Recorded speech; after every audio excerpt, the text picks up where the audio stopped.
बता दें कि बिहार की राजनीति से एक बड़ी खबर सामने आ रही है। ज्योतिषियों ने दी बड़ी भविष्यवाणी। चिराग पासवान के बारे में कहा कि बन रहे हैं आने वाले समय के बिहार के बेताज बादशाह। मुख्यमंत्री के अलावा भी कुछ ऐसे पद हैं जो चिराग पासवान के ग्रह गोचर में दिखाई दे रहे हैं। आखिर ज्योतिषों ने और चिराग पासवान के बारे में क्या भविष्यवाणी की है और साथ ही साथ चिराग पासवान के ग्रह गोचर और क्या कह रहे हैं। चिराग पासवान अगर बेताज बादशाह बन रहे हैं तो किस तरह से बन रहे हैं, इन तमाम खबरों को हम आपको बताएंगे। लेकिन उसके पहले आप चैनल पर नए हैं तो चैनल को जरूर सब्सक्राइब कर ले। नमस्कार, मैं हूं संजीव और आप देख रहे हैं आप तक न्यूज। बता दें कि बिहार की राजनीति में चिराग पासवान के सितारे बुलंदी पर पहुंच रहे हैं। कई ज्योतिषियों और अंक शास्त्रियों ने दावा किया है कि आने वाला समय चिराग पासवान के लिए राजयोग लेकर आ रहा है। ग्रहों की चाल और दशा परिवर्तन के अनुसार 2025 से 2027 के बीच चिराग पासवान को राजनीति में बड़ा मुकाम हासिल होने जा रहा है। कुछ ज्योतिषियों ने यह भी कहा है कि चिराग पासवान बिहार की राजनीति के बेताज बादशाह बनने की राह पर हैं। उनके सूर्य और गुरु की स्थिति नेतृत्व और जन समर्थन का संकेत दे रही है। अगर हम नई जानकारी के बिंदु पर बात करें तो राजनीतिक बढ़ती स्थिति चिराग पासवान की पार्टी लोक जनशक्ति पार्टी रामविलास ने 2025 के बिहार विधानसभा चुनाव में एनडीए के साथ सीट साझा करके 29 सीटें ली है, जो कि उनकी अब तक की सबसे मजबूत स्थिति का संकेत दे रही है। इस बढ़ती स्थिति ने उन्हें क्लीनर या मध्यस्थ की भूमिका में ला दिया है। सफल वार्ता कौशल एवं गठबंधन में बढ़ती हिस्सेदारी का प्रतीक है। उन्होंने खुद स्पष्ट किया कि मुख्यमंत्री पद की महत्वाकांक्षा अभी भी उनके मन में है। वे बड़े गेम की भी तैयारी कर रहे हैं।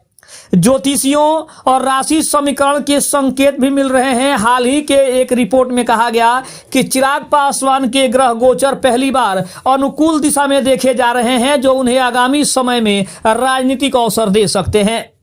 एक ज्योतिष ब्लॉग में यह विश्लेषण है कि हालांकि बड़े राजनीतिक गुटों के लिए ग्रह स्थिति कुछ चुनौतियां ला रही है, लेकिन चिराग पासवान जैसे छोटे और मध्यम नेताओं के लिए अवसर के क्षण भी ला सकती है और ये बड़ा अवसर दे रही है। राजनीतिक सामाजिक समीकरणों में बदलाव की बात करें तो लोजपा रामविलास की दूसरी टिकट सूची में यह देखा गया कि ब्राह्मण, भूमिहार, राजपूत, यादव जैसे प्रमुख जातिगत समूहों को ध्यान में रखा गया है। अर्थात चिराग पासवान जाति आधारित राजनीति से हटकर व्यापक आधार बनाने की कोशिश कर रहे हैं। इससे संकेत मिलता है कि उनका लक्ष्य सिर्फ अपने पारंपरिक समर्थक वर्ग तक सीमित नहीं रहना है, बल्कि एक बिहार प्रथम और बिहारी प्रथम दृष्टि के साथ बदलाव उन्मुख पॉलिटिक्स भी करना है। इसीलिए उनका जो ग्रह है वो कहीं ना कहीं अच्छे की संकेत दे रहा है।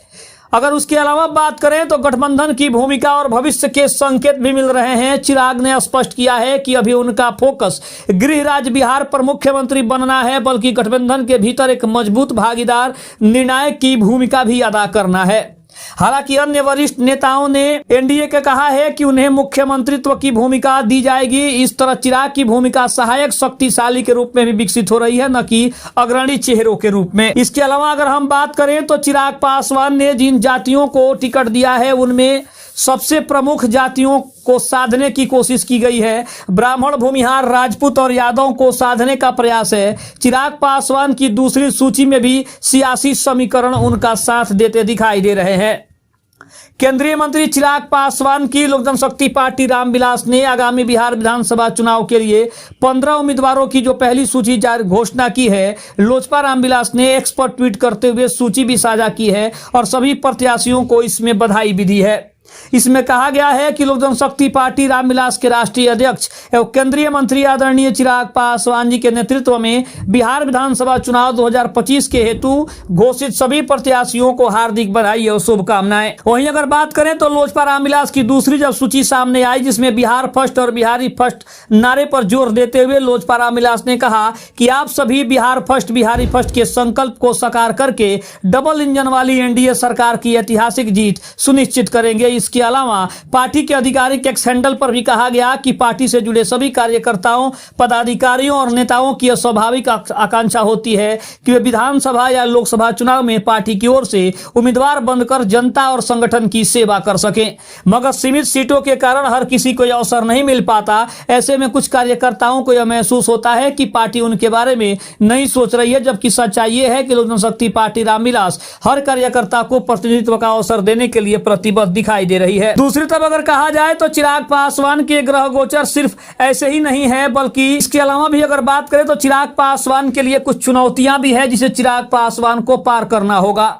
पार्टी से नाराज कार्यकर्ताओं को भी संबोधित करना है और एनडीए में सीमित 29 सीटें मिलने के बावजूद राष्ट्रीय अध्यक्ष चिराग पासवान ने लगभग हर समाज को प्रतिनिधित्व देने का प्रयास किया है। स्वर्ण, पिछड़ा, दलित और अल्पसंख्यक सभी वर्गों को साथ लेकर चलने का जो काम है वो चिराग पासवान कर रहे हैं और इसमें उनके ग्रह जो है उनका सहयोग कर रहे हैं। दूसरी तरफ अगर हम बात करें तो इन 29 सीटों में 6 महिलाओं को सीट दी गई है, 13 युवाओं को सीट दी गई है और 10 अनुभवी साथी भी शामिल किए गए हैं जो अनुभव, ऊर्जा और संवेदनशीलता का आदर्श मेल है।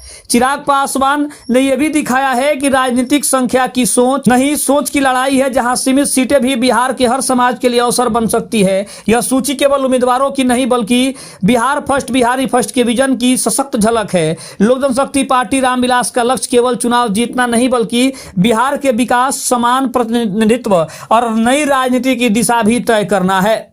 इसके अलावा अगर हम बात करें तो चिराग पासवान के जो ग्रह गोचर है वो भी संकेत दे रहे हैं कि कहीं ना कहीं चिराग पासवान ने इन सभी तमाम मुद्दों को देखा है और कहीं ना कहीं उनके जो आने वाले समय की जो राजनीति है वो कहीं ना कहीं बेताज बादशाह बनने के लिए उन्हें प्रेरित कर रही है। और ज्योतिषियों का भी यही कहना है, अर्थशास्त्रियों का भी यही कहना है कि आने वाला जो समय है वो चिराग पासवान के लिए काफी अनुकूल बन रहा है, उनकी राजनीति के लिए काफी अनुकूल बन रहा है और मुख्यमंत्री की जो कुर्सी है वो भी चिराग पासवान का इंतजार कर रही है, क्योंकि बीजेपी ने जो 29 सीटें चिराग पासवान को दी है, इस बात से और ये तो स्पष्ट हो गया है कि चिराग पासवान के लिए भी बीजेपी कुछ बड़ा सोच रही है, कुछ नई तैयारी कर रही है, क्योंकि अमित शाह का बार बार चिराग पासवान से मिलना, जेपी नड्डा का बार बार चिराग पासवान के साथ मीटिंग करना, नित्यानंद राय का बार बार चिराग पासवान के आवास पर आना, ये तो राजनीतिक संकेत दे ही रहा है कि बीजेपी के पास